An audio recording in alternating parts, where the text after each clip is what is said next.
ایک اور قابل احترام نام، ایک خوبصورت نام جناب مفتی ساجد حسین قادری دامت برکاتہم عالیہ والقدسیہ کا ہے۔ بہت ہی عقیدت اور احترام کے ساتھ میں گزارش کروں گا جناب مفتی محمد ساجد حسین صاحب سے کہ وہ یہاں تشریف لائیں اور آج کی اس رات کے حوالے سے ہماری رہنمائی فرمائیں۔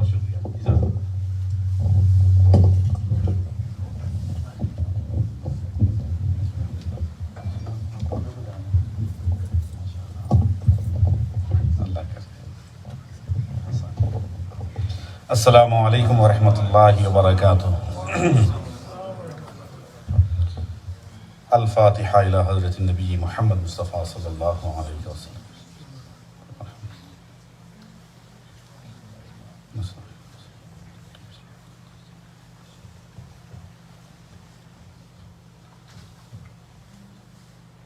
بکار خیش حیرانم بغسنی یا رسول اللہ، پریشانم بغسنی یا رسول اللہ، غوث اعظم بمن بے سر و ساما مدد، قبلہ دی مدد، کعبہ ایما مدد، ان اللہ ملائکتہ یصلون علی النبی یا ایہا الذین آمنوا صلوا علیہ وسلموا تسلیما، صلی اللہ علی النبی الأمی وآلہ صلی اللہ علیہ وسلم، صلاۃ و سلام علیک یا رسول اللہ، سبحان ربک رب العزۃ عما یصفون وسلام علی المرسلین والحمد للہ رب العالمین۔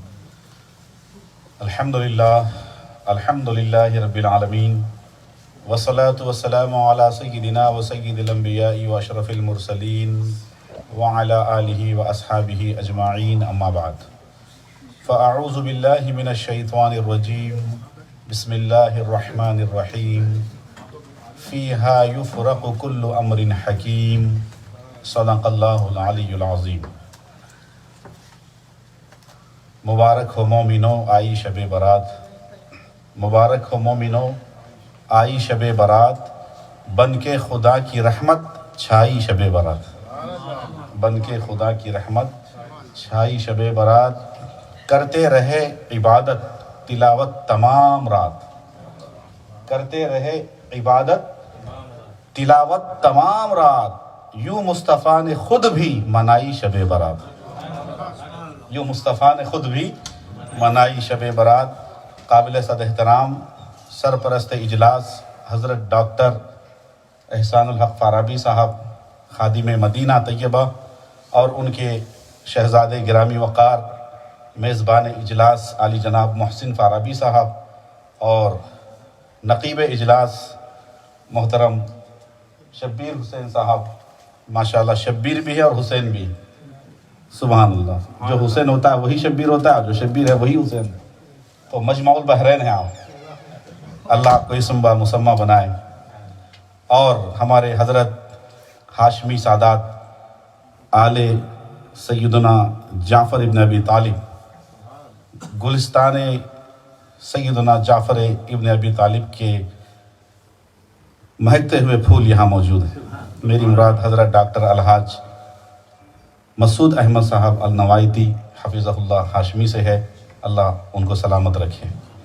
اور میرے پیشرو مقرر حافظ قرآن قاری خوش الہان حضرت مولانا سید محمد حسین اشرفی الجیلانی، ماشاءاللہ بڑا ہی مفصل مدلل اور بڑا پیارا خطاب آپ کے یہاں فرما رہے تھے۔ اللہ تعالیٰ ان کے لبوں سے نکلے ہوئے موتی جیسے الفاظ کو ہمارے سینوں میں بسا کر عمل کے جذبے سے ہمیں سرشار فرمائے۔ اور میرے بزرگوں، دوستوں، نوجوان ساتھیوں اور پردہ نشین اسلامی ماں اور بہنوں، آئیے آج کی اس بابرکت شب کے حوالے سے کچھ کہنے اور سننے سے پہلے انتہائی احترام اور عقیدت کے ساتھ گنبد خضراء کی جانب لو لگا کر ہمارے اور ساری کائنات کے مرکز عقیدت آقائے نامدار، مدنی تاجدار، شہنشاہ ذی وقار، کل نبیوں کے سردار سیدنا و مولانا محمد رسول اللہ صلی اللہ علیہ وسلم کی بارگاہ گوہر بار میں جھوم جھوم کر درود و سلام کا نذرانہ پیش کریں۔ اللہم صلی علی سیدنا و شفیعنا و نبینا و مولانا محمد معدن الجود والکرم منبع العلم والحلم والحکم وآلہ واصحابہ وبارک وسلم۔ حضرات گرامی، اللہ تعالیٰ نے اس کائنات قدرت میں ایک چیز کو دوسری چیز پر فضیلت عطا فرمائی۔ جیسا کہ اللہ کے تمام شہروں میں سب سے معزز، افضل، فضیلت والا شہر مدینہ منورہ ہے، وہ مدینہ جہاں شہنشاہ کون و مکان آرام فرما ہے، وہ مدینہ جس کے بارے میں خود شہنشاہ کون و مکان تاجدار مدینہ نے یوں دعا فرمائی، حدیث بخاری میں ہے، اللہم حبب الینا المدینۃ کحبنا مکۃ او اشد حبا۔ اے اللہ ہمارے لیے شہر مدینہ کو اسی طرح محبوب بنا دے جس طرح ہم مکہ سے محبت کرتے ہیں، بلکہ اس سے بھی زیادہ محبت مدینہ کی ہمارے دلوں میں عطا فرما۔ وہ مدینہ جہاں حضور انور کی تربت اطہر ہے، جہاں گنبد خضرا ہے، وہ جگہ جہاں سرور کائنات، فخر المرسلین، باعث تخلیق دو عالم، فخر آدم و بنی آدم آرام فرما رہے ہیں، اور ان کے جسم ناز سے لگے ہوئے اس زمین کے ذرات کی شان یہ ہے کہ وہ کعبے سے بھی افضل ہے، وہ عرش اعظم سے بھی افضل ہے، وہ شان ہے مدینہ کی۔ اللہ اکبر، الہی تو دکھا دے وہ مدینہ کیسی بستی ہے جہاں دن رات مولا تیری رحمت برستی ہے۔ حضرات گرامی، تمام شہروں میں فضیلت والا شہر، افضل شہر مدینہ ہے۔ تمام وادیوں میں افضل وادی مکۃ المکرمہ ہے۔ تمام کنووں میں سب سے افضل کنواں زمزم کا کنواں ہے۔ تمام گھروں میں افضل گھر کعبۃ اللہ ہے۔ تمام پانیوں میں افضل پانی زمزم کا پانی ہے۔ حضرات گرامی، اسی طرح آپ دیکھتے جائیے، تمام انسانوں میں سب سے افضل انسان مومن ہے، اور تمام مومنوں میں سب سے افضل ولی ہے۔ ولیوں میں سب سے افضل صحابی ہے۔ صحابہ میں سب سے افضل، صحابہ کے بعد افضل مرتبے والے اگر کوئی ہے، امام نبی ہوتے ہیں۔ نبیوں میں سب سے افضل رسول ہوتے ہیں، اور سب رسولوں کے تاجدار امام الانبیاء جو سارے نبیوں سے افضل ہے، سرور کائنات جناب محمد رسول اللہ صلی اللہ علیہ وسلم کی ذات۔ اسی طرح اللہ تعالیٰ نے دن جو عطا کیے، مہینے جو عطا کیے، ہفتے جو عطا کیے، گھڑیاں جو عطا فرمائیں، ان سارے مہینوں میں، سال میں 12 مہینے عطا فرمائے، ان سارے مہینوں میں سب سے افضل مہینہ رمضان المبارک کا مہینہ ہے۔ اسی طرح ساری راتوں میں، سارے دنوں میں افضل دن جمعہ کا دن ہے جسے سید الایام کہتے ہیں۔ اسی طرح بڑی راتوں میں سب سے افضل رات شب قدر ہے، اور اسی طرح تمام باقی کی راتوں میں، باقی تمام راتوں میں سال بھر کی سب سے افضل رات شب برات ہے۔ حضرات گرامی، جس عظمت والی رات میں آج ہمیں یہاں جمع ہونے کا شرف حاصل ہوا، اس کے کئی نام آئے ہیں۔ علامہ زمخشری اپنی کتاب تفسیر کشاف میں لکھتے ہیں کہ عموماً اس رات کے 5 نام بیان کیے گئے۔ پہلا نام اس کو کہتے ہیں لیلۃ المبارکہ، جو قرآن کریم سورۃ الدخان میں اس کا ذکر آیا ہے کہ برکت والی رات۔ اس رات کو برکتوں والی رات کہا گیا۔ اور دوسرا نام اس کا آیا ہے لیلۃ الرحمہ، یعنی رحمتوں والی رات۔ اور تیسرا نام اس کا آیا ہے لیلۃ المغفرہ، مغفرت اور بخشش والی رات۔ اور چوتھا نام اس کا آیا ہے لیلۃ البراءہ، یعنی دوزخ سے نجات کی رات، شب برات اسی کو کہتے ہیں۔ اور اسی طرح آیا ہے لیلۃ الصق، فیصلے کی رات، قضاء اور قدر کے فیصلوں کی رات۔ حضرات گرامی، دراصل یہ رات بخشش کی رات ہے۔ یہ رات شب برات مغفرت کی رات ہے۔ شب برات توبہ استغفار کی رات ہے۔ شب برات عبادت اور ریاضت کی رات ہے۔ شب برات اپنے گناہوں پہ نادم ہونے کی رات ہے۔ شب برات اپنے آنکھوں سے آنسو بہانے کی رات ہے۔ شب برات رب کے حضور گڑ گڑانے کی رات ہے۔ شب برات رب کو منوا لینے کی رات ہے۔ شب برات مصطفیٰ پیارے کی خوشنودی حاصل کر لینے کی رات ہے۔ شب برات اپنے دامن زندگی سے گناہوں کی گندگی کو مٹا دینے کی رات ہے۔ شب برات توبۃ النصوحہ کی رات ہے۔ شب برات اپنے ماں باپ کی رضا کر لینے کی رات ہے۔ شب برات حقوق العباد کو ادا کرنے کی رات ہے۔ شب برات اپنے بھائیوں بہنوں مومنوں میں اخوت، بھائی چارگی، محبت اور ملاپ والی رات ہے۔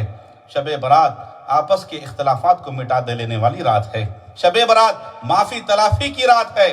شب برات ہر قسم کے گناہ چھوڑنے کی رات ہے. شب برات شراب کو چھوڑ دینے کی رات ہے. شراب کو سچے دل سے توبہ کر کے ترک کر دینے کی رات ہے. شب برات زنا سے کمپلیٹلی باز آ جانے کی رات ہے. شب برات شرک سے اپنے آپ کو حقیقی طور پر بچا لینے کا عہد کرنے کی رات ہے. شب برات اپنے دلوں سے کینہ کپٹ کو نکال دینے والی رات ہے. شب برات اپنے سینوں کو مدینہ بنا دینے والی رات ہے. شب برات ایسی عظمت والی رات ہے میرے عزیزوں اور میرے بزرگوں اور دوستوں کہ شب برات ماں کے قدموں میں بیٹھ کر جنت پا لینے کی رات ہے. آج کتنے ایسی اولادیں ہیں، کتنے ایسے ماں باپ ہیں جو اپنی اولاد سے ناراض ہیں. کوئی ماں باپ تو کوئی اولاد اپنے ماں باپ سے ناراض ہے. مہینوں نہیں، برسوں نہیں، ایک لمبا عرصہ ہو گیا ہے نہ ماں باپ اپنے اولاد سے بات کرنے راضی ہیں، نہ اولاد اپنے ماں باپ سے پیار سے بات کرنے راضی. دونوں میں جدائی ہے، دونوں میں ناراضگی ہے، دونوں میں ایک قسم کا اختلاف ہے، دونوں ایک دوسرے سے ناخوش ہیں. اور اللہ کے پیارے نبی فرماتے ہیں کہ آج کی رات ایسی اولاد جن سے اس کی ماں یا باپ راضی نہیں ہے، آج وہ ہزاروں سجدے بھی کر لے اس کی مغفرت ہونے والی نہیں ہے. آج کی رات وہ انسان جو سجدے پہ سجدہ کر رہا ہے لیکن ساتھ ہی ساتھ شرک میں مبتلا ہے، اس کی مغفرت ہونے والی نہیں ہے. آج کی رات وہ انسان جو نمازی تو بڑا ہے، ذکر اذکار تو کرتا ہے لیکن سینے میں کینہ بھرا ہوا ہے، منافقت رکھتا ہے، نفاق سے کام کرتا ہے، سامنے والے مومن بھائی سے جلتا ہے، آج اس کی بخشش ہونے والی نہیں ہے. آج کی رات ان لوگوں کی معافی نہیں ہے جو غیبت کرتے ہیں، چغلی کرتے ہیں، ایک مسلمان کے عیوب کو اس کے پیٹھ پیچھے بیان کرتے ہیں. آج کی رات میرے عزیزو جب تک کہ یہ سارے لوگ توبۃ النصوحہ نہ کر لیں، یہ سارے مجرم سچی توبہ نہ کر لیں، ایک عدالت سجی ہے اور مجرم کو اس کے جرم کا فیصلہ سنانے کی تاریخ آ گئی ہے، اس کی سزا کا اعلان ہونے والا ہے. ایسے وقت میں اگر کمرہ عدالت میں جج کے سامنے مجرم موجود نہیں ہے، بتاؤ کیا اس کے فیور میں جج فیصلہ کر سکتا ہے؟ ہو ہی نہیں سکتا ایسا. برخلاف اس کے اگر وہ مجرم جس کو سزا کا اعلان ہونے والا ہے، اس کے کرتوتوں پر اس کو کڑی سے کڑی سزا ہونے والی ہے، اگر وہ کمرے عدالت میں جج کے سامنے آئے اور گڑ گڑائے، روئے، جج سے جو ہے ریکویسٹ کرے، رحم کی بھیک مانگے، ہو سکتا ہے جج کو ترس آ جائے، اس کی سزا کا معافی کا اعلان کر دے، ہو سکتا ہے. اور آج جو سال میں ایک بار آنے والی رات ہے جسے شب برات کہتے ہیں، آج اللہ تعالیٰ آسمان دنیا پر اپنی عدالت کو سجایا ہوا ہے. یہ میں نہیں کہہ رہا ہوں، یہ اللہ کے محبوب کہہ رہے ہیں. یہ صرف میرا کلام نہیں ہے، یہ شہنشاہ کون و مکان کا کلام ہے کہ زمین کا نظام درہم برہم ہو سکتا ہے، کائنات کا نظام درہم برہم ہو سکتا ہے، مگر مصطفیٰ پیارے کی زبان سے نکلا ہوا فرمان کبھی نہیں بدل سکتا. شب برات آتی ہے تو اللہ تعالیٰ آسمان دنیا پر نزول اجلال فرماتا ہے اپنی شان کے مطابق، اور پھر اعلان کرتا ہے حل من مستغفر فاغفر لہ، حل من معاف فاعافیہ، حل من مسترزق فارزقہ. ہے کوئی معافی کا طلبگار کہ آج اسے میں معاف کروں؟ ہے کوئی مغفرت کا طلبگار کہ میں آج اس کی مغفرت کروں؟ ہے کوئی رزق میں برکت کا طلبگار کہ میں اس کے رزق میں برکت دوں؟ ہے کوئی عمر میں برکت کا طلبگار کہ میں اس کی عمر میں اضافہ کروں؟ ہے کوئی اپنے گناہوں کو مٹا کر اپنے ماں باپ کی مغفرت کا طلبگار کہ میں اس کے ماں باپ کو بخش دوں؟ ہے کوئی یہ مانگنے والا، وہ مانگنے والا کہ جو وہ مانگے میں اس کو مانگنے سے سوا عطا کروں؟ لیکن آج کی اس عدالت میں رب کی ہم جو اللہ خود مہربان ہو کر ہم پر سایہ فگن ہے، جلوہ فرما ہے، اگر ہم سو گئے جا کر، اگر ہم گپ شپ میں گزار دیے اس رات کو، اگر ہم دور ہو گئے اللہ کی ذکر سے، عبادتوں سے، محافل سے، اور اسی طرح گزار لیے جس طرح روز گزارتے ہیں سو کر یا عام کاموں میں، بتاؤ کتنی بڑے محرومی کی بات ہوگی. کیا آج ہماری بخشش ہو سکتی ہے اگر ہم اللہ سے اپنے آپ کو معافی کا مطالبہ اگر تقاضا نہ کر لیں، معافی کی درخواست نہ کریں اللہ سے کہ اللہ معاف فرما سکتا ہے؟ ہم اس کے حضور گڑ گڑائیں، آنسو بہائیں، اپنے جو کچھ بھی کرتوت ہیں جو انجانے میں جانے میں ہو گئے، ہم رب کی بارگاہ میں رجوع ہو جائیں. مصطفیٰ پیارے کے وسیلے سے جب ہم دعا مانگیں گے، یقیناً اللہ کی ذات بڑی بخشنے والی مہربان ہے. بڑی کریم ہے، بڑی ہی اللہ کی ذات رحم کرنے والی ہے۔ عزیزان گرامی، اسی لیے اللہ تعالیٰ سال میں ایک مرتبہ یہ برکت والی رات عطا فرما رہا ہے، اور اللہ مطالبہ کر رہا ہے، طلوع فجر تک ندا ہے۔ اب آپ بتاؤ، اگر ہم محروم رہ گئے تو اقبال کی زبان میں یہی تو کہنا پڑے گا کہ ہم تو مائل با کرم ہیں، کوئی سائل ہی نہیں۔ ہم تو مائل با کرم ہیں، کوئی سائل ہی نہیں، راہ دکھلائے کسے، رہ رو منزل ہی نہیں۔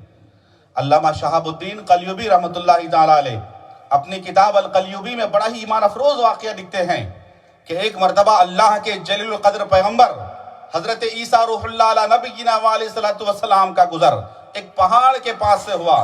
انہوں نے پہاڑ پر جاتے جاتے دیکھا کہ ایک خوبصورت چٹان جو قد آدم سے تھوڑا بڑی ہے، انتہائی سفید ہے اور گول چٹان ہے، اتنی سفید ہے کہ دودھ سے زیادہ سفید چمکدار چٹان ہے، اور وہ پہاڑ کے اوپر وہ چٹان کھڑی ہوئی ہے۔ حضرت عیسیٰ علیہ السلام نے اتنا خوبصورت پتھر دیکھا تو پریشان ہو گئے، قدرت پر حیران ہو گئے کہ کیسا کرشمہ قدرت ہے کہ پہاڑوں پر یہ اتنی خوبصورت چٹان جو قد آدم سے تھوڑا بڑی اور گول، خوبصورت، سفید، دودھ سے زیادہ وائٹ، اس چٹان کا، اس پتھر کا طواف کرنے لگے۔ چاروں طرف سے اسے گھور کے دیکھنے لگے کہ یا اللہ، تیری کیا قدرت ہے۔ اللہ کی اس عظیم قدرت پہ وہ حیرت کا، استعجاب کا مظاہرہ کرنے لگے، تعجب کرنے لگے، تعجب کرتے ہوئے کہنے لگے کہ یا اللہ، تیری کیا شان ہے، کتنا خوبصورت پتھر تو نے پہاڑ پہ اس طرح بنایا ہوا ہے۔ اللہ کی جناب سے آواز آتی ہے، عیسیٰ تم اس پتھر کو دیکھ کر تعجب کر رہے ہو، ہم تو اس بات پر قادر ہیں کہ تمہیں اس سے بھی زیادہ تعجب خیز چیز تمہیں دکھائیں، اس سے بھی زیادہ متعجب چیز ہم تمہیں دکھا سکتے ہیں۔ تو حضرت عیسیٰ روح اللہ سراپا سوال ہو کے دست سوال دراز کرتے، یا اللہ، کیوں نہیں اس سے بھی زیادہ تعجب خیز چیز ہو تو میں دیکھنے تیار ہوں، میں دیکھنے کا متمنی ہوں۔ تو اللہ کی جناب سے آواز آتی ہے، عیسیٰ تمہارے ہاتھ میں جو عصا ہے اسے پتھر پہ مارو۔ اللہ کا حکم پا کر حضرت عیسیٰ علیہ السلام نے اپنا عصا اٹھایا اور اس پتھر کے اوپر دے مارا۔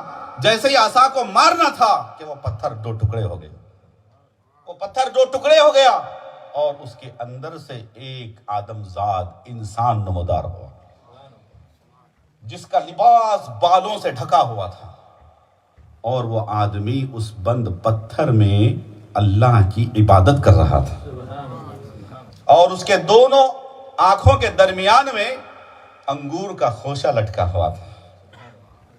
اللہ اکبر! یہ منظر حضرت عیسیٰ روح اللہ نے دیکھا تو حیران ہو گئے اور تعجب میں پڑ گئے، یہ کیا ماجرا ہے؟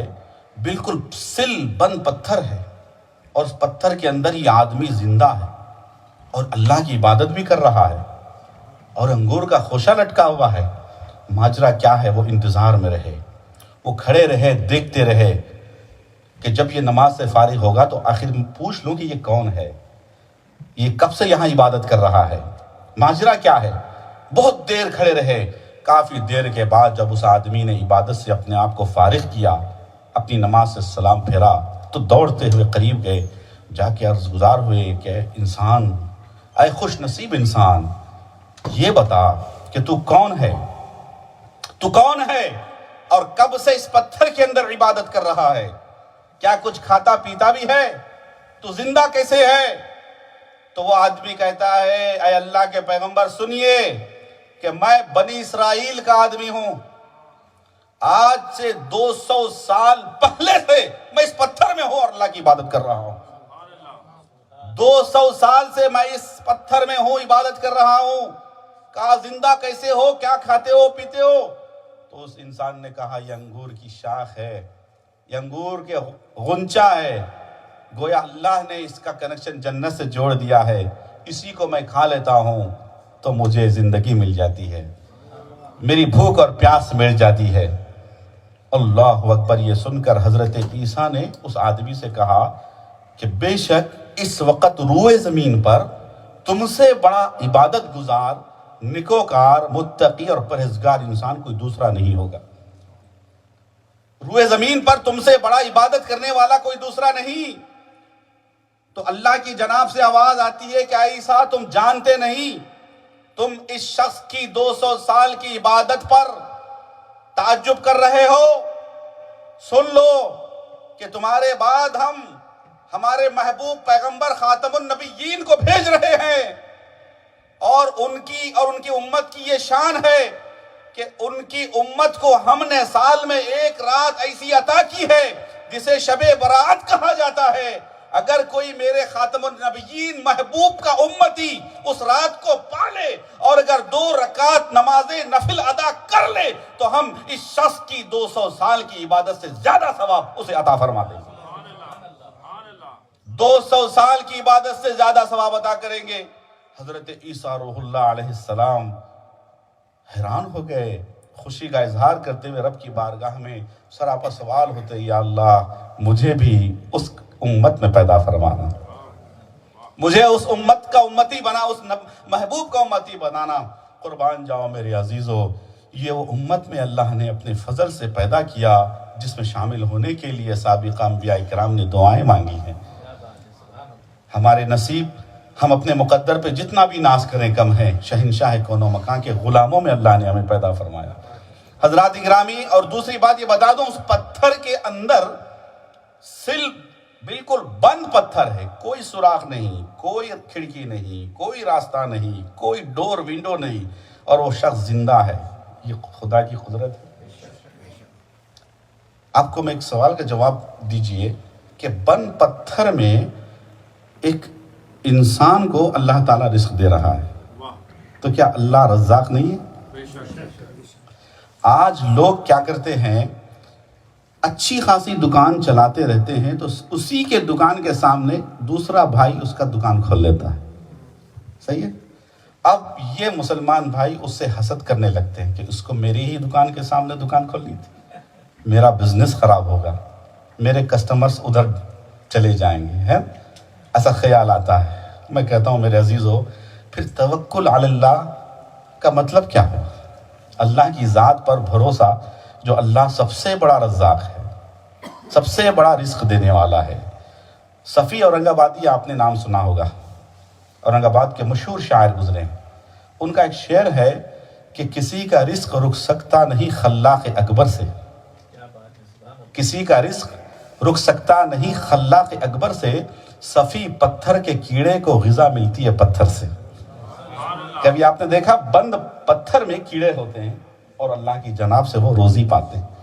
جب ایک اس مخلوق کو جو کیڑا ہے، مکوڑا ہے، وہ جب اللہ کی جناب سے رزق پاتا ہے، ہم تو اشرف المخلوقات ہیں، کیا ہمیں رزق سے اللہ محروم رکھے گا؟ ہمارے نصیب سے کیا ہمیں اللہ محروم رکھے گا؟ ہرگز نہیں۔ اور بالخصوص آج کی رات دیا اسی لیے ہے کہ اپنے رزقوں میں برکت کو مانگ لو، اپنے رزق میں ترقی مانگ لو، اور یقیناً وہ جب دینے آتا ہے اتنا دیتا ہے کہ ہمارے دامن بھی چھوٹے ہو جاتے ہیں۔ دینے والے تجھے دینا ہے تو اتنا دے دے کہ مجھے شکوے کوتاہی دامہ ہو جائے۔ وہ اللہ کریم ہے، وہ اللہ رحیم ہے، وہ اللہ مہربان ہے، وہ اللہ بخشنے میں آتا ہے تو اتنا عطا کرتا ہے کہ مانگنے سے سوا عطا فرماتا ہے۔ میرے عزیزوں، میرے بزرگوں اور دوستوں، علامہ شہاب الدین قلیوبی رحمۃ اللہ علیہ اپنی کتاب قلیوبی میں ایک اور حکایت تحریر فرماتے کہ دیکھو، شعبان کی 15ویں شب ہے، اس کے اندر جہاں زندوں کا حق ہے وہیں پہ ہم مردوں کے بھی حقوق ادا کرتے ہیں۔ ہمارے مرحومین ماں باپ ہیں یا بھائی بہن ہیں یا رشتہ دار ہیں، دوست احباب ہیں، ان کے لیے مغفرت کی ہم دعا کرتے ہیں، خاص کر چونکہ یہ سنت نبوی ہے۔ سنن ابن ماجہ حدیث نمبر 1389 یعنی 1389 میں اللہ کے نبی، اور بہت سی کتابوں میں یہ حدیث موجود ہے، بہت سی کتابوں میں، کہ خاص کر 15ویں شعبان کو بقی شریف تشریف لے جاتے اور اہل بقی کے لیے قبرستان میں دعا فرماتے۔ یہ مرحومین کا حق ہے اور ان کے لیے ایصال ثواب، دعائے مغفرت کا فائدہ پہنچتا ہے۔ اس رات سے اس کو خاص نسبت ہے۔ ویسے تو ہر وقت آپ کو حکم ہے کہ جب ہو موقع آپ قبروں کی زیارت کیا کرو۔ حدیث مشکات میں ہے کہ کنتو نہیتکم عن زیارت القبور فَزْرُوهَا فَإِنَّهَا تُذَكِّرُ لَكُمُ الْآخِرَةِ کہ میں نے ابتداء اسلام میں تم کو قبروں کی زیارت سے روکا تھا، اب میں تمہیں حکم دیتا ہوں کہ قبروں کی زیارت کو جایا کرو، اس لیے کہ قبروں کی زیارت کرنے سے تمہیں آخرت کی یاد تازہ ہو جاتی ہے، آخرت کی فکر پیدا ہوتی ہے۔ فکر آخرت یہ بہت بڑی نعمت ہے، اور وہ مرحومین جو سال بھر جن کا جو انتظار کرتے ہیں اپنے رشتہ داروں متعلقین کے ایصال ثواب کا، ان کی روحوں کو خوشی ہوتی ہے، ان کو آسودگی حاصل ہوتی ہے۔ یاد رکھیے جس طرح زندوں کا حق ہے نا، مردوں کا بھی ہم پر حق ہے۔ حدیث مشکات میں آیا ہے کہ ایک مرنے والا جب مر جاتا ہے تو زندوں کے ایصال ثواب کا وہ ایسے محتاج ہوتا ہے جیسے ڈوبنے والا شخص تنکے کا سہارا ڈھونڈنے پر بھی مجبور ہوتا ہے۔ ڈوبنے والے کو تنکے کا بھی سہارا بڑی بات ہوتی ہے، وہ تنکے کے سہارے کا محتاج ہوتا ہے، اسی طرح مرنے والا زندوں کے ایصال ثواب کا ویسے ہی محتاج ہوتا ہے۔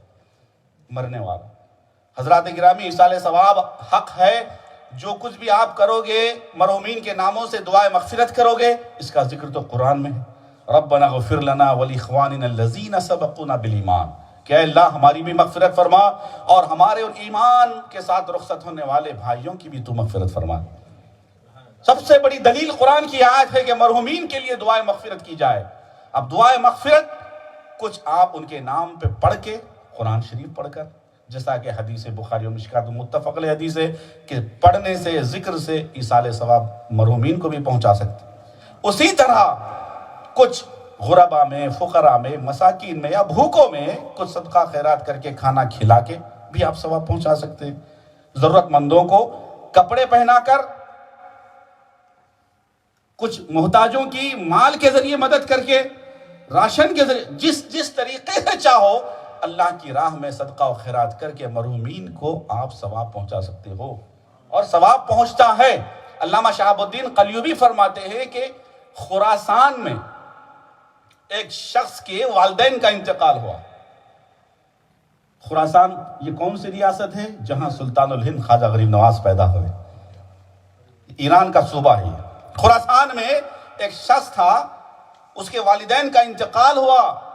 بڑے عرصے کے بعد اس کے والدین اس کے خواب میں آئے اور کہنے لگے، بیٹا ہم بھوکے ہیں، کچھ ہمارے لیے کھانے کا انتظام کرو۔ یہ شخص اٹھا تو بہت پریشان ہوا۔ اتفاق سے یہ شخص بڑا مفلوق الحال تھا، یہ شخص بڑا ہی تنگ دست تھا، بڑا ہی مفلس اور قلاش تھا، مالی اعتبار سے کوئی پیسے والا آدمی نہیں تھا، انتہائی غریب آدمی۔ جب اس نے یہ خواب دیکھا، جانتے ہو غریب کی جب پریشانی اس کو لاحق ہوتی ہے تو اس کی انتہا کیا ہوتی ہے؟ کبھی سوچ سکتے ہیں آپ؟ غریب جب پریشان ہوتا ہے تو بہت بڑا پریشان ہوتا ہے۔ وہ بادشاہ کے دربار میں گیا، جا کے وہاں عرضی رکھا، بادشاہ سلامت، میں نے خواب دیکھا ہے کہ میرے ماں باپ کھانے کا تقاضا کر رہے ہیں، بھوکے ہیں، اس کی تعبیر کیا ہو سکتی ہے؟ مجھے اس کا جواب چاہیے۔ تو بادشاہ سلامت نے اس دور کے مفتیان کرام اور علماء ربانیین کو جمع کیا اور اس کی خواب کی تعبیر مانگی۔ تو مفتیان کرام اور علماء نے فتویٰ دیا، خواب کی تعبیر یہ دی کہ اس کے ماں باپ ایصال ثواب کے محتاج ہیں، کچھ غربا فقراء کے بیچ یہ کھانا پکا کر کھلا دے اور اس کا ثواب اپنے مرحوم ماں باپ کو پہنچا دے۔ یہی اس کی خواب کی تعبیر ہے۔ تو بادشاہ نے کہا جاؤ اپنا خواب پورا کرو۔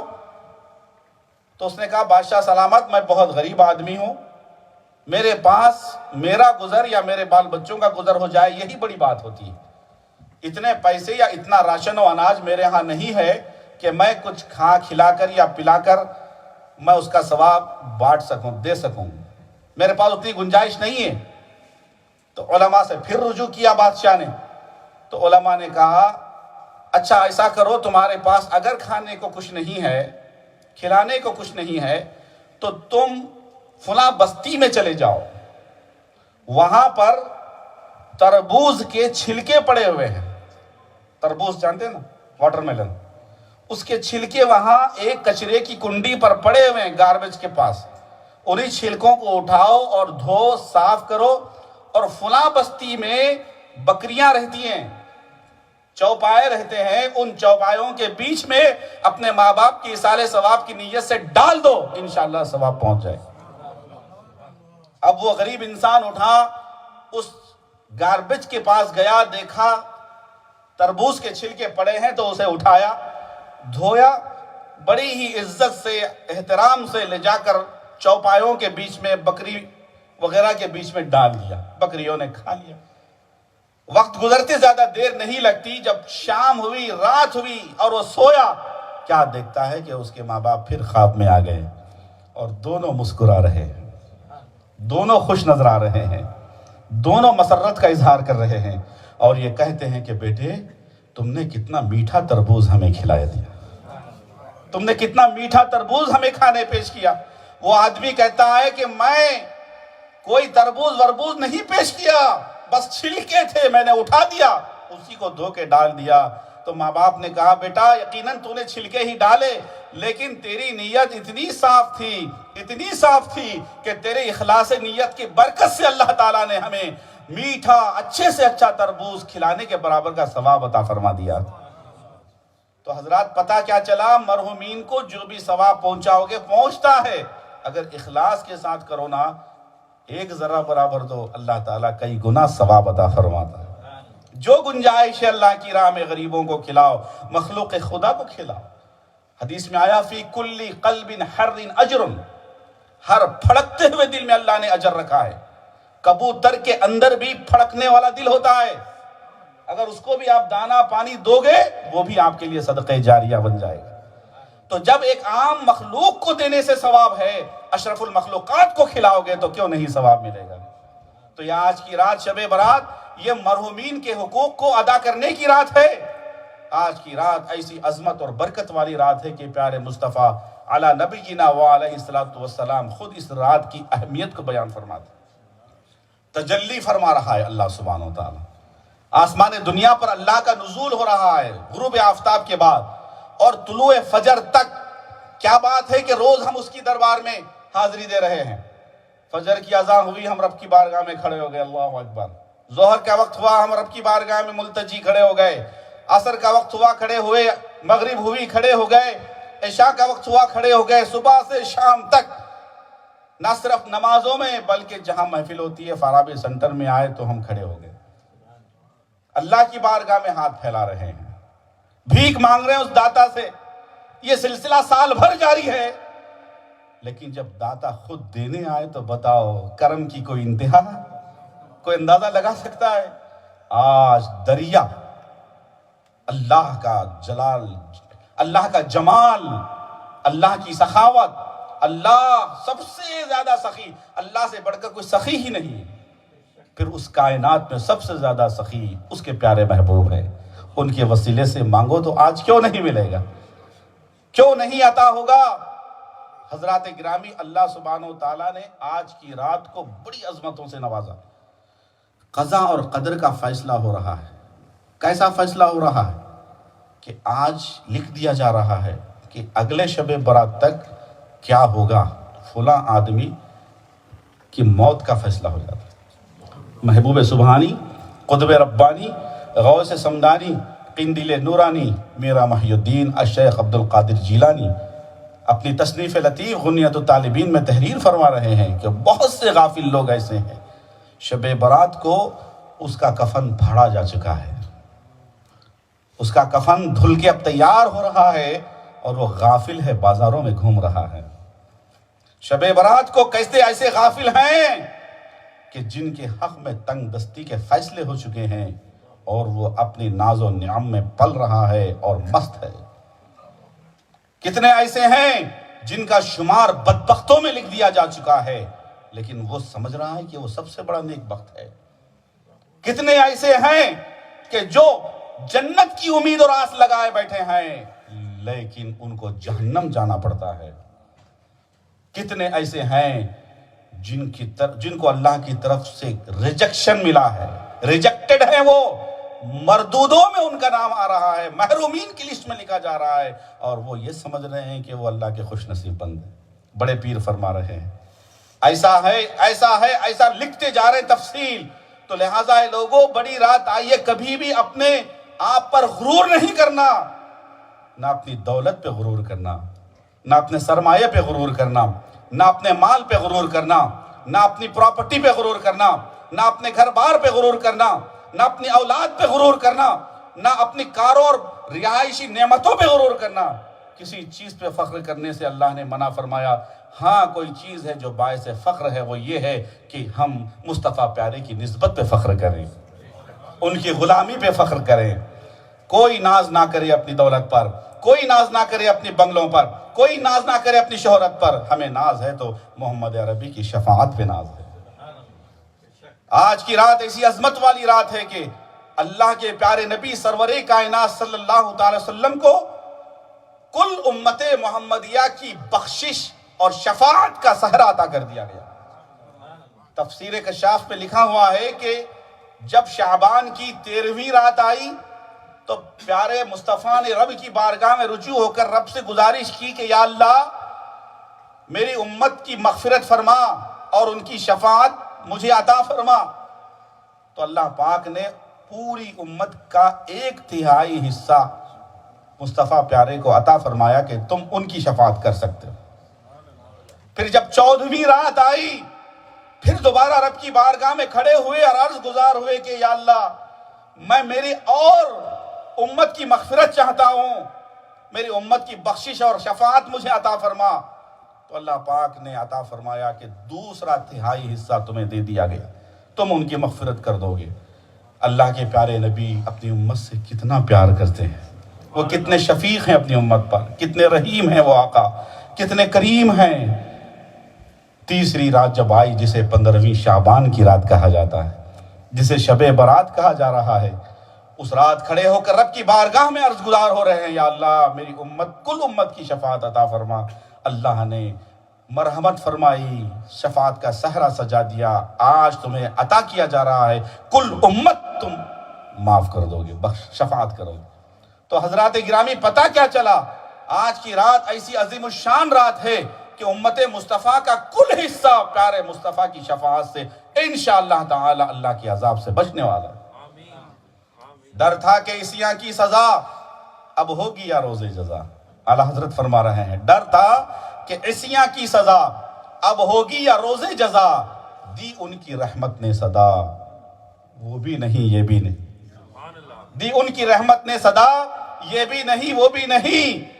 اور جب قبر میں گئے تو ہمیں کیا ڈر ہوا؟ وہ تنگی اور تاریکی لحد کی، یہ سن کر میرے دل کی حالت بری تھی۔ قبر کتنی تنگ ہوگی جانتے ہیں حضرات؟ کتنی تاریک ہوگی؟ حدیث بخاری میں آیا ہے کہ پیارے آقا صلی اللہ تعالی علیہ وآلہ وسلم نے قبر کی ہولناکیوں کا جب بیان کیا، تذکرہ کیا، اظہار کیا کہ قبر کیا چیز ہے، صحابہ کرام نے عرض کیا یا رسول اللہ قبر ایسی ہوتی ہے؟ مل قبر یا رسول اللہ، قبر کے عذاب سے بچو، عذاب سے بچو۔ اللہ کے نبی نے جب بتایا تو کہا یہ آخر قبر ہے کیا چیز؟ مل قبر یا رسول اللہ صلی اللہ علیہ وسلم کہ یہ قبر کیا چیز ہے؟ حضور پاک نے فرمایا روضۃ من ریاض الجنہ او حفرۃ من حفر النار۔ کیا لوگوں سنو، قبر جو ہے جنت کے باغوں میں سے ایک باغ ہے یا جہنم کے کھڈوں میں سے کھڈا ہے۔ جہنم کا ایک گڑھا ہے، جس کے ایمان اچھا، جس کا عمل اچھا وہ جنت ہے، جس کے ایمان میں کچھ فالٹ ہے اگرچہ کہ نمازی ہے، یا جس بد عمل ہے، بے عمل ہے، سمجھو وہ جہنم ہے۔ حضرات گرامی تو آج کی رات اپنے مقدر کو، جو بری تقدیر ہے اس کو اچھی تقدیر میں بدلوا لینے والی رات ہے۔ یاد رکھیے ماں باپ جن کے ذریعے دنیا میں ہم آئے، اگر آج وہ ہم سے ناراض ہیں، یقین مانیے کہ ہماری ساری عبادت آج کی ہمیں جہنم سے نہیں بچا سکتی۔ آپ کی ماں کو آپ نے دکھ دیا ہوا ہے اور آج آ کے آپ کسی سینٹر میں یا مسجد میں یا حرم میں بھی جا کے آپ پیشانی گھسو گے سجدے میں، اللہ معاف فرمانے والا نہیں ہے شب برات۔ یہ نبی کا فیصلہ ہے۔ حقوق اللہ اور حقوق العباد، اللہ کے حقوق وہ ہیں اللہ چاہے تو جسے معاف کر سکتا ہے، مگر حقوق العباد کی اتنی اہمیت ہے میرے عزیزو، جب تک وہ بندگان خدا آپ کو معاف نہ کریں گے اس وقت تک وہ حق معاف نہیں ہوگا۔ حقوق العباد میں سب سے بڑا حق امام الانبیاء کا ہے، کہ ہم ان پہ ایمان لائیں، ان کی تعظیم کریں، توقیر کریں، احترام کریں، ادب کریں، ان کی اطاعت کریں، ان کے نقش قدم پہ چلیں۔ اس کے بعد اگر آتا ہے، سرسری بتاتا ہوں، ماں باپ کا حق ہے۔ وہ ماں باپ جن کے ذریعے ہم دنیا میں آئے، وہ ماں باپ جن کو رب کا لفظ قرآن میں بیان کیا گیا سورہ اسراء میں، رب ارحمہما کما ربیانی صغیرہ کا حکم دیا گیا کہ اللہ نے اپنے آپ کو رب العالمین کہا، تو دوسرا رب اگر کوئی ہے مجازی رب تو وہ ماں باپ کو اللہ نے بتایا۔ ماں باپ جو رب ہیں، پالنہار ہے، اللہ حقیقی پالنہار، اس کے بعد اگر کوئی اور انسانوں کا پالنہار ہے تو اس کے لیے اس کے ماں باپ ہیں۔ وہ ماں جو 9 مہینے اپنے بیٹے کو پیٹ میں رکھتی ہے، تکلیفیں برداشت کرتی ہے، وہ ماں جو پیدا ہونے کے بعد بھی اپنے بیٹے کی تکلیفوں کو سہتی ہے، پیدائش کی تکلیف کو سہتی ہے، آج وہی ماں جو چلنا سکھاتی ہے، پھرنا سکھاتی ہے، بولنا سکھاتی ہے، ہر قسم کی تربیت دے رہی ہے، آج کی رات میں اگر آپ کی وہی ماں آپ سے ناراض ہے یا آپ سے تکلیف میں ہے، بتاؤ کیا اللہ آپ کی دعا یا عبادت قبول کرے گا؟ حقوق العباد میں آپ نے گویا کوتاہی کی۔ حدیث پاک میں ہے، سنن ابو داؤد کی حدیث ہے، ایک صحابی آ کے عرض کرتے ہیں، یا رسول اللہ میرے حسن سلوک کا سب سے زیادہ حقدار کون ہے؟ حضور اکرم نے فرمایا، امک، تمہاری ماں ہے۔ دوبارہ عرض کیا رسول اللہ، پھر اس کے بعد میرے حسن سلوک جو سب سے زیادہ حق مجھ پہ بنتا ہے وہ کون ہے؟ کہا آپ کی ماں ہے۔ تیسری بار عرض کیا، میرے حسن سلوک کے سب سے زیادہ حقدار کون ہے؟ فرمایا آپ کی امی جان ہے۔ چوتھی بار عرض کیا، اس کے بعد میرے حسن سلوک کا حقدار کون ہے؟ فرمایا آپ کے والد ہیں۔ سنن ابو داؤد کی حدیث میں 3 بار ماں ماں ماں کہہ کے نبی نے ماں کا مقام بتایا۔ مسجد نبوی ہے، منبر شریف پہ حضور خطبہ ارشاد فرما رہے ہیں، صحابہ کی مجلس سجی ہے، اچانک سراپا لباس میں ملبوس ایک سراپا پردے دار خاتون کا وہاں سے گزر ہوتا ہے، باب السلام سے۔ اچانک حضور منبر سے اترتے ہیں، اپنی مبارک چادر بچھاتے ہیں اور اپنی اس خاتون کو بٹھاتے ہیں اور خود نیچے بیٹھ جاتے ہیں۔ منبر انور کو چھوڑ کر، چادر کو بچھا کر، اس خاتون کو بٹھا کر خود نیچے بیٹھ گئے۔ صحابہ نے یہ منظر دیکھا، سراپا سوال ہو کر حضور کی بارگاہ میں ادباً گزارش کرنے لگے کہ یا رسول اللہ، یہ خوش قسمت خاتون کون ہے کہ جن کی تعظیم نبیوں کا امام کر رہا ہے؟ حضور نے فرمایا، میرے ساتھیوں سنو، یہ وہ مقدس خاتون ہے کہ جن کا دودھ تمہارے نبی نے پیا ہے۔ یہ میری ماں دائی حلیمہ ہے، میں آج ان کی تعظیم کر کے ادب کر کے یہ بتا رہا ہوں کہ اے لوگوں سنو، جب بھی تمہاری ماں جہاں کہیں بیٹھی ہو نا، ہرگز تم ان سے اوپر جگہ میں نہیں بیٹھنا، فوراً نیچے آ جانا۔ ماں کو تم عظمت دینا، ماں باپ کو تم احترام سے اونچی جگہ بٹھانا۔ جب وہ تم سے بات کرنے لگیں، خبردار ان کے سامنے بلند آواز سے بات نہیں کرنا، ان کے سامنے ہمیشہ اپنی آواز کو پست رکھنا۔ جب بھی وہ تمہیں کسی جائز چیز کا حکم دیں، خبردار کبھی منع اور نہ نہیں کہنا، اف تک نہیں کہنا۔ سورہ اسراء 15ویں پارے میں اللہ فرما رہا ہے، وَلَا تَقُلْ لَهُمَا اُفٍّ وَلَا تَنْهَرْهُمَا، ماں باپ کو اف نہ کہو، اف، اور ان کو جھڑکی مت دو۔ اف کا مطلب جانتے ہیں؟ آپ کو سودا لانے آپ کی امی نے کہا اور آپ کہہ رہے اف، حالانکہ لانا ہے آپ کو، نافرمانی نہیں کر رہے ہیں، مگر آپ نے صرف اف کہا۔ قرآن کہتا ہے یہ حرام ہے، گناہ کبیرہ ہے، رب کی نافرمانی ہے۔ اف بھی کہنے سے سختی سے منع کیا گیا۔ وہ ماں ہے، عزیزان گرامی، حدیث پاک میں ہے، پیارے آقا جمعہ میں ماں کی عظمت بتا رہے تھے۔ اچانک ایک صحابی کھڑے ہوئے، عرض کرتے ہیں یا رسول اللہ صلی اللہ علیہ وسلم، آپ نے جو ماں کے حقوق بتائے ہیں، اس حساب سے جو میں نے ماں کی خدمت کی ہے آپ کی تعلیم پا کر، تربیت سے، ماشاءاللہ میں نے جو خدمت کی ہے وہ یہ ہے کہ جب میں ماں کے پیٹ میں تھا تو میرے والد کا سایہ سر سے اڑ گیا تھا، کوئی سہارا نہیں تھا ماں کو، میں پیدا ہوا، میرے پیدا ہونے کے بعد بڑی مشقتوں سے، تکلیفوں سے میری ماں نے مجھے پالا پوسا بڑا کیا، بڑی تکلیفوں سے مجھے آگے بڑھا۔ جب میں ہوش سنبھالا، میں دیکھا کہ میری ماں کہاں کہاں کی خاک چھان کر، کہاں کہاں کی تکلیفیں اٹھا کر، حق حلال کی کمائی سے، محنت سے، مزدوری کر کے میرا پیٹ پالتی ہے، مجھے بڑا کر رہی ہے۔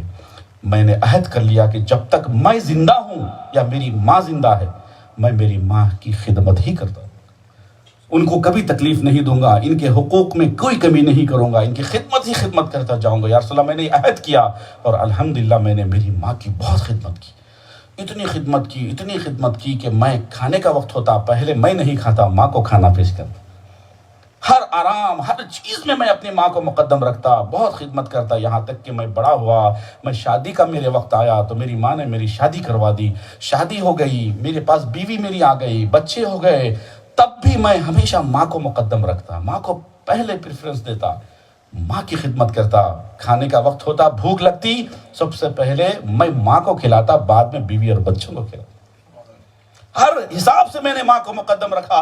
یا رسول اللہ، یہاں تک کہ آپ نے ایک مرتبہ جنگ میں شریک ہونے کا حکم دیا تھا، غزوے میں شریک ہونا تھا آپ کی قیادت میں، میں آپ کا حکم پا کر جنگ میں تو چلا گیا لیکن ماں کو ساتھ لے گیا، ان کو میں نے میری پیٹھ پر سوار کر لیا، جنگ کافروں سے لڑتا تھا اور ادھر ماں کو بھی دیکھتا رہتا، جب کھانے کا وقت آتا اپنی جھولی سے روٹی کا ٹکڑا نکال کر پہلے میدان جنگ میں ماں کو کھلاتا، بعد میں کھاتا تھا۔ جہاد کے میدان میں بھی میں نے ماں سے دوری اختیار نہیں کی، ہمیشہ ماں کے آنچل میں پناہ لیا، ماں کی محبتوں کے سائے میں رہا، ماں کی مرضی کے بغیر کوئی غلط کام نہیں کیا، ماں کی اجازت سے ہی میں نے سب کام کیے، یہاں تک کہ میں نے اپنے ان کندھوں پر بٹھا کر میری ماں کو 7 حج کرا دیے، پیدل حج، طواف کرتا تو ماں میرے ساتھ ہوتی، کعبہ کے اس چوکٹ پہ جاتا ملتزم پہ تو ماں میرے ساتھ ہوتی، ماں کو میں اٹھائے رہتا، ماں چوکٹ کو چومتی، ملتزم سے چمٹتی، دعا کرتی، خوش ہوتی، کعبے کے حجر اسود پہ جاتا، ماں کو بوسے کا موقع دیتا، ماں حجر اسود کو بوسہ دیتی، صلاۃ الطواف میں ماں سامنے ہے، زمزم پہ ماں مقدم ہے، سعی میں ماں مقدم ہے، مینا میں، عرفات میں ماں کی خدمت میں لگا ہوں، پل پل ماں کی خدمت، یہاں تک کہ ایک وقت ایسا آیا میری ماں بوڑھی ہو گئی، ضعیف ہو گئی، ناتواں ہو گئی، کمزور ہو گئی، سکرات کا عالم طاری ہو گیا اور وہ اس دنیا سے رخصت ہو گئی۔ میں نے اس کے انتقال کے بعد میں نے ماں کو کفن دیا، غسل دلوایا، کفن پہنایا، نماز جنازہ پڑھی اور بڑے ہی ادب کے ساتھ، محبت کے ساتھ میں نے اسے قبر میں اتار دیا۔ یا رسول اللہ صلی اللہ علیہ وسلم، جہاں تک مجھے یقین ہے اس بات کا کہ جب سے میں نے ہوش سنبھالا ہے، ماں کی خدمت، ماں کی تعظیم، ماں کی محبت، ماں کا احترام، ماں کے حقوق کی ادائیگی میں ایک لمحہ بھی کوتاہی نہیں کی ہے، ہر اعتبار سے میں نے ماں کو بہت بہت بہت خیال کیا ہے۔ اب میں آپ سے یہ سوال کرنا چاہتا ہوں کہ جو ماں کے حقوق مجھ پر لاگو ہوتے ہیں، کیا اس حقوق کا حق جو مجھ پر فرض تھا وہ میں نے ادا کر دیا؟ ماں کی خدمت کا کیا میں نے حق ادا کر دیا؟ پیارے آقا سرور کائنات جو انسانیت کے محسن بن کے آئے، جو دلوں کو جوڑنے والے بن کے آئے، جو بچیوں کو زندہ درگور ہونے سے بچانے آئے، جو معاشرے میں عورت کا مقام بلند کرنے آئے، جو ماں کے قدموں کے نیچے جنت دینے والے مصطفیٰ پیارے جب یہ سنتے ہیں ان کی آنکھوں سے آنسو جاری ہوتے ہیں، مسکرا کے فرماتے ہیں، بیٹا اے میرے صحابی، بے شک تو نے بڑی پیاری خدمت کی ہے، بہت اچھا ماں کو تو نے خیال کیا ہے، تو نے بہت بہت بہت تو نے خدمت کی ہے، تو قابل مبارکباد ہے کہ تو ماں کا بڑا فرما بردار خدمت گزار بیٹا ہے، مگر جہاں تک حقوق کی ادائیگی کا سوال ہے، تم یہ پوچھتے ہو کہ میں نے میری ماں کا حق ادا کیا یا نہیں، سن لو، جس وقت تمہاری ماں کے پیٹ میں تھے تو تمہاری وجہ سے تمہاری ماں کو تکلیف کے جتنے جھٹکے لگے تھے، ابھی تم نے اس میں سے ایک جھٹکے کا بھی حق ادا نہیں کیا ہے، ایک تکلیف کے جھٹکے کا حق ادا نہیں کیا ہے۔ عزیزو قربان جاؤ، کتنی بڑی ہستی ہوتی ہے ماں، کیا مقام مصطفیٰ نے بتایا ہے ماں کا، کوئی ہے دنیا میں ایسی ہستی جو ان کا مقابلہ کر سکے؟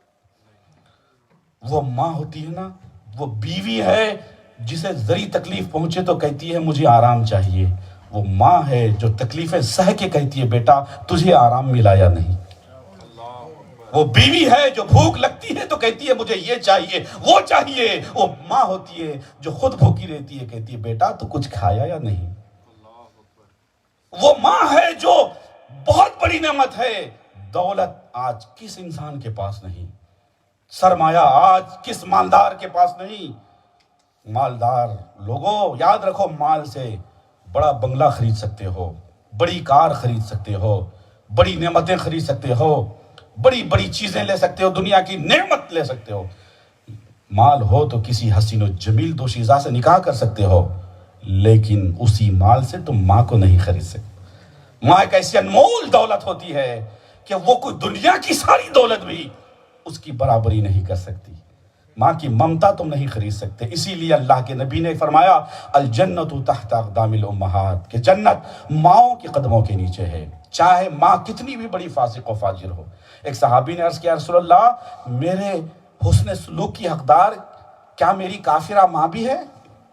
میں جب اسلام لایا مگر میری ماں کافرہ تھی، کیا میں ان کی خدمت کرنا ہے؟ حضور نے فرمایا ہاں وہ تمہاری ماں ہے، اگرچہ کہ کافرہ ہے تم برابر اس کے ساتھ حسن سلوک کرو۔ کافر ماں بھی ہے تو اس کی خدمت کی جائے، اگر ماں فاسق ہے، فاجر ہے، بد کردار ہے، خدا نخواستہ گنہگار ہے خدا نخواستہ، اور بیٹا بڑا نمازی ہے، بڑا حاجی ہے، بڑا ولی ہے، بڑا پرہیزگار ہے، اس پرہیزگار، اس نمازی، اس حاجی بیٹے کی اگر کہیں جنت ہے نا، اسی گنہگار ماں کے قدموں کے نیچے ہے۔ مصطفیٰ نے عورت کا مقام بڑھایا اور آج کی رات بتایا کہ تم اس ماں کو راضی کرو۔ وہ ماں تم سے تکلیف میں ہے، تم نے اس کی حیات میں ان کو کچھ زحمت دی ہے، آج کچھ مت کرو، جاؤ ماں کے قدموں میں بیٹھ جاؤ، باپ کے پیروں میں بیٹھ جاؤ، ان کے پیروں کو پکڑو، تمہارے 1000 سجدوں سے زیادہ اس میں ثواب ہے۔ ماں گزر گئی ہے، ان کے لیے روتے ہوئے اللہ سے مغفرت مانگو، جب تک حیات ہے ان کے درجات کی بلندی، مغفرت، بخشش کی دعا کرتے رہو، ان کے لیے ایصال ثواب کرتے رہو۔ آج کی رات کا یہی پیغام۔ اللہ ہمیں عمل کی توفیق عطا فرمائے، آمین۔ السلام علیکم ورحمۃ اللہ وبرکاتہ۔